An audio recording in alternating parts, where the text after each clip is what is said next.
नमस्कार, मैं हूं नरेश वत्स। कॉरेस्पॉन्डेंट टीवी में आपका स्वागत है। मेरे साथ हैं आराधना मिश्रा उर्फ मोना, जो कि रामपुर खास से कांग्रेस और समाजवादी पार्टी की संयुक्त प्रत्याशी है। मोना जी, सबसे पहले मैं आपसे ये जानना चाहूँगा कि 9 बार प्रमोद तिवारी जी, जिनकी राजनीतिक विरासत को आप आगे बढ़ा रही हैं, दूसरी बार आप चुनाव मैदान में है, किस तरह से चुनाव प्रचार आपका चल रहा है? देखिए, रामपुर खास मेरे लिए क्षेत्र नहीं है। 35 साल मेरे पिता रामपुर खास से विधायक रहे, तो ये मेरा परिवार है, ये मेरा घर है। तो यहाँ पे जिस तरह से घर में आप अपनी बात कहते हैं, यहाँ के लोगों से वही संबंध रहा है। हमारी सारी खुशियाँ, सारे दुख इसी परिवार ने बांटे हैं और हमने भी हमेशा इनके साथ रहे हैं। तो जैसे एक प्रचार घर में होना चाहिए, उसी तरह घर में प्रचार कर रहे हैं।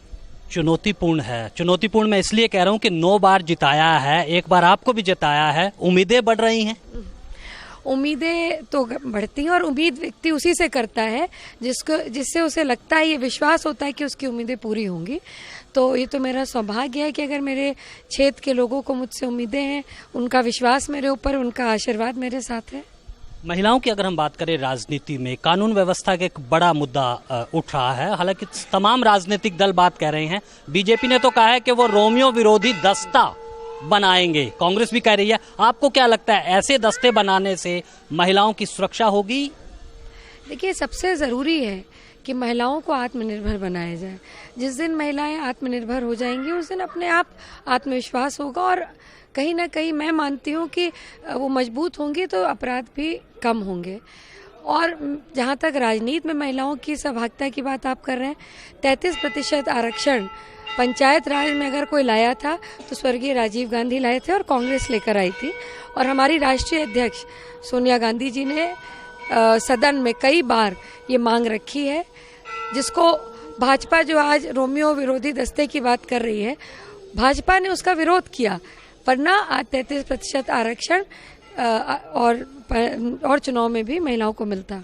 ट्रिपल तलाक की बात करते हैं, मुस्लिम महिलाओं को लेकर ये भी एक बड़ा मुद्दा बनता जा रहा है। आपको क्या लगता है कि किस तरह से इसको उठाया जाना चाहिए?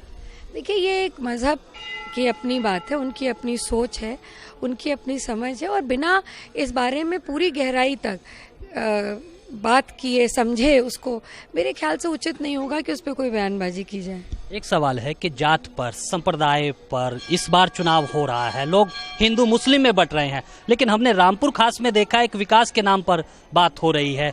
हर जगह पर जो चुनाव के मुद्दे हैं वो बदल रहे हैं। देखिए, रामपुर खास में हमेशा पिछले 37 साल में विकास हुआ है और विकास होता रहेगा। यही मेरे परिवार का संकल्प है, मेरे पिताजी का और मेरा संकल्प है। और सही बात यही है कि यहाँ पे विकास के नाम पे हर जात, हर बिरादरी, हर धर्म एक हो जाता है, क्योंकि यहाँ की जनता ये जानती है कि बिना विकास के उनको अगर आगे बढ़ना है जीवन में, तो विकास ही उनको आगे बढ़ा सकता है। ना ये खोखली बातें जात, धर्म और बिरादरी की, ये उनको आगे जीवन में नहीं बढ़ा सकती। आपकी आवाज़ बैठ गई है, बड़ी मेहनत कर रही है। कितने घंटे तक आप लगातार चुनाव पर जाओ, क्योंकि एक राजनीति में ये तो आपको दिक्कत तो आती होगी, मेहनत काफ़ी है। देखिए, मेहनत तो ईश्वर ने मनुष्य को बनाया है और ये कह के पृथ्वी पे भेजा है कि जो उसके लिए कार्य निर्धारित है उसे करना है। और मैंने अपने पिता से यही सीखा है। आज वो अपनी मेहनत के दम पर और रामपुर खास की जनता के आशीर्वाद के दम पर आज वो राजनीति के इस मुकाम पे पहुँचे हैं। और मुझे भी लगता है कि अगर मुझे भी उसी तरह से मेहनत करनी चाहिए, उसी तरह से संघर्ष करना चाहिए, तभी मैं अपने लिए, अपने क्षेत्र की जनता के लिए कुछ कर पाऊंगी। तो ये थी मोना जी, जो कह रही थी कि विकास के नाम पर उनको वोट मिलेगा और रामपुर खास उनके लिए एक घर है, इसलिए वो घर घर जाकर लोगों से बात कर रही हैं। आप देखते रहिए कॉरेस्पॉन्डेंट टीवी।